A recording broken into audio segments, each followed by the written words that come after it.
Hi guys, and welcome to another video. My name is Richard Seidlitz. I'm the owner of Redpants.lol, and today I'm doing my first video in the last 5 months. It's been a while. As most of you know, I just relocated from Virginia, where it's currently freezing cold, down to Florida, where it's like 70 some odd degrees outside. I don't even have lights on. This is just natural daylight coming in through the Florida sun. It's amazing. As you can see, I'm next to my red V8 Vantage project car. I'm doing all the maintenance on it for the first time since buying it 13 months ago. And I found a lot of things that I'm glad I finally got around to doing the maintenance. One, because it was a necessity, and two, because I found a whole bunch of stuff that isn't quite right with it. You know, the wrong washers being used, things that look like they have not been touched in way longer than 13 months or a couple of years. Some of the stuff I'm gonna just flat out replace some of the maintenance stuff I found. Anyway, that's kind of a digression, but as you can see, I'm next to the wheel well. These are the front wheels, and you can see one of my high flow air filters down there. Basically what I'm doing right now is I'm actually installing these clear corner markers on the car. So here is the original that came out the other side, and here is this one that I'm installing, and here's the other choice, which is instead of being gray, it's black, it's darker, so you have a few different options. But what I'm doing is I'm installing these because, quite frankly, I hate these orange ones, because the ones next to it are these white side repeaters, which are just horrible. And then in the back you have red corner markers, red reflectors, and either red or clear taillights. And on this car I have clear taillights, and so basically I had orange front markers, white side repeaters, red rear reflectors, and red corner markers, and clear taillights. So that's like 4 different colors of lights on one car, which is just ridiculous. So what I ended up doing is having all these things remade. They're on my website, the exterior lighting package. As of this video, I am having all the rear reflectors made. So if you guys have those, don't install them because they weren't made quite right. So I'm replacing all of them. You guys will be getting those as soon as those are ready. But basically, it's one of those things, learning things, growing pains, all that sort of stuff. But unfortunately, it was a slip up on my end that I didn't notice that those weren't made quite right until I had already shipped out half of them. So I'm gonna take bite the bullet on the shipping costs for all this, for fixing this. But basically, I want you guys to have the right things, and unfortunately, those weren't right. So anyway, that's just one of those things. By the time you guys see this whole thing may have been gone, at which point you're like, what the hell is he talking about? Anyway, let's go ahead and get started. What I'm doing right now is, since I'm replacing the front corner markers, I am inside of the front wheel well. As you can see, the wheel is gone, the fender liner is gone. When you do this, you can change out the front corner markers without taking out the entire fender liner. I just find it much easier to do that because you don't have to like fight to push it down out of the way. It's just way easier to do a few more bolts and then pull it out entirely. Plus, if you're doing the side repeaters, you need to remove it anyway because that's on the back side of the wheel, so the whole fender liner has to come out anyway. One of the things you'll notice is that since I don't have an air box, you can see my high flow filter sitting here. Let's crouch down a bit. This is right here, this is an airbox delete bracket. It's both of these things you can buy from my website. I've gotten a lot of questions about the airbox delete bracket, what air filters can be used with it, and the answer is basically OEM or my Redpants filters. I don't know about other ones. There may be some other ones that do work, some that don't. The main issue is that once you remove the airbox, the only thing keeping the filter in place is the filter itself being made to actually fit securely and snugly on the inlet pipe. So you have an air filter adapter, which is connected between the air filter and the MAF tubing, which, there it is. I'm trying to do this by feel. And the bracket basically connects those two and holds it in place so that your air filter, which can move around a bit, it's not gonna be bouncing all over, and it's a point of contact right here, which is right behind the brake rotor, so I'm pointing at nothing.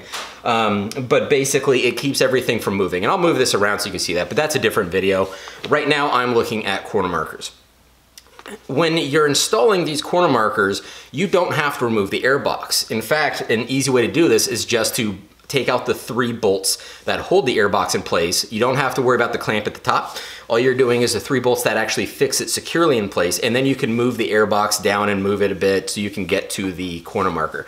It's 3 bolts, it's an extra 5 minutes, and it makes the job much easier. If you do want to try leaving the airbox in place, you can do that, but trust me, it's a tight fit, and it's very difficult to do this without breaking the plastic studs that hold the corner marker in place.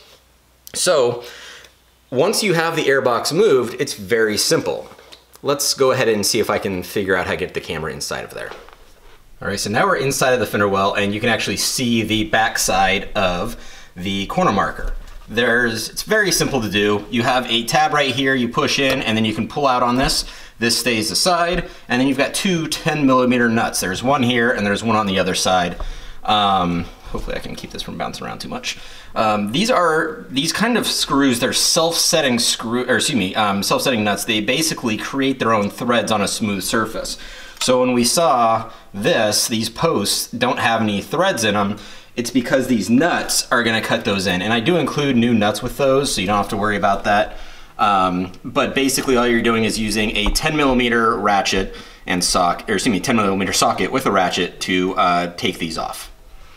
All right, so now we have our corner marker, and even though these threads are now chewed in here, you can reuse these. It's not ideal, but you don't have to throw the thing away if you do remove it. You can reuse it, even though it may not bite quite as well because the threads have been undone and everything and it's soft plastic. But we're not done with this yet. What we need to do is take out this bulb housing because we're gonna be reusing it. So all you do is you twist it and then pop it out. As you see, there's a bulb, and then there's a rubber O-ring. We want to keep both of those things. However, I do include new bulbs, so if you want to get rid of the original as preventive maintenance, you can do that. That way you don't have to worry about the bulb going out right after you do this because you've got new bulbs. So once we've done that, all you have to do is put it into the new one, pop it in, and then rotate it, and you're done. So here we have our corner marker, and you can see the holes that are in there. All you have to do is set it in. And once you've set it in, you can let it go. It'll stay there by itself. And then we come back around here. Can I get in there?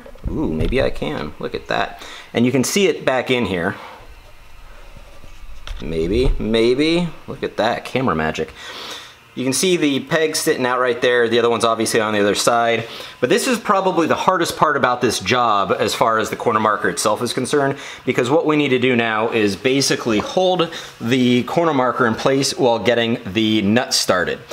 Because these nuts chew in, it's kind of, the first couple spins a bit tough. So you kind of have to press it into there and spin it kind of firmly but slowly, because you don't want to just sit there and twist it, because otherwise it's not digging in.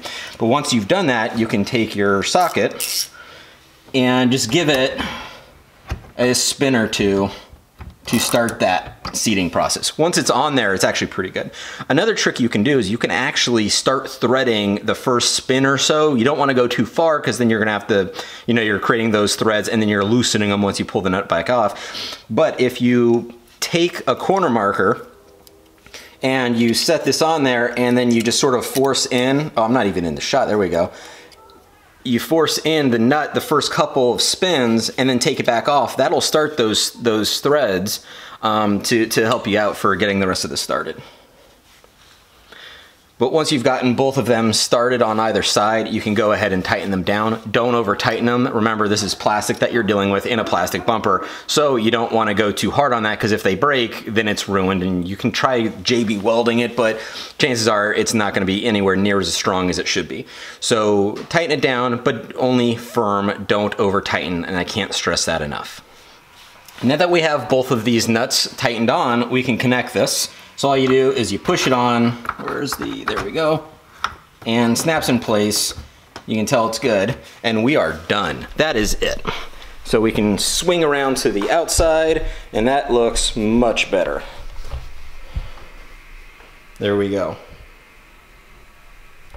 All right, so next we have our side repeater just above the coolant overflow tank on the left-hand side, and on the right-hand side you'll have the washer tank.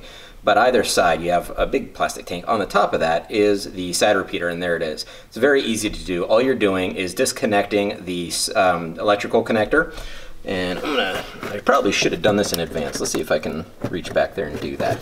So both of them are twist. So you twist it and pull it out like so. There's the side repeater, and you do the same thing for that. Let's see. Man, I did not think ahead when I did this, huh? But there we go, you twist it.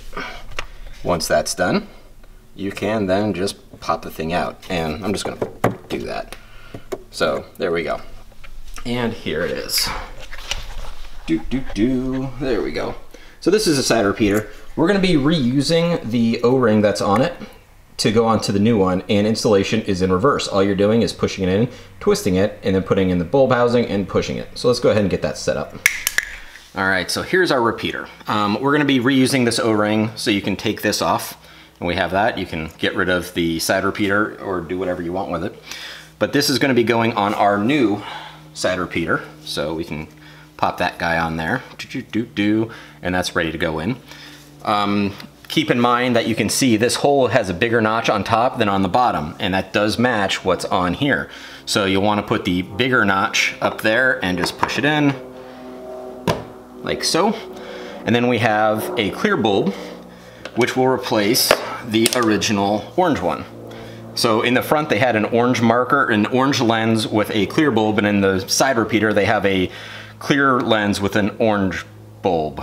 It's a little ridiculous. That's why this whole lighting package was such a big deal. So all you do, you pull the old one out, you put the new one in, and then again for installation, all you're doing is putting it in and twisting it. Same thing with this corner marker. It's easier to do from the inside, but all you're doing is twisting it like so. And now you can see it's nice and firm. And then same thing with the bulb. You stick it in and you twist it like so. And we are all set. That is it. So once you've done that, you can put your fender liner back on, your wheel back on, and then you're all set.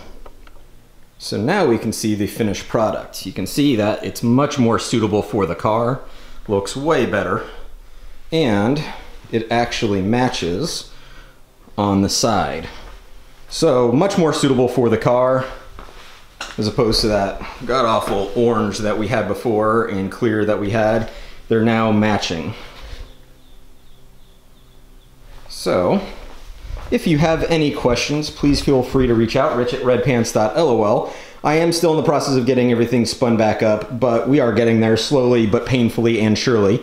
So, rich@redpants.lol or the contact page of my website, redpants.lol. The airbox deletes, air filters, corner markers, and a whole bunch of other stuff is available on the website. And those purchases from that website sponsor all these installation videos that I do and all the product development. It all comes from sales. I don't actually take any money out of this. I just reinvest it into new products. So thanks for joining me, and I will see you next time.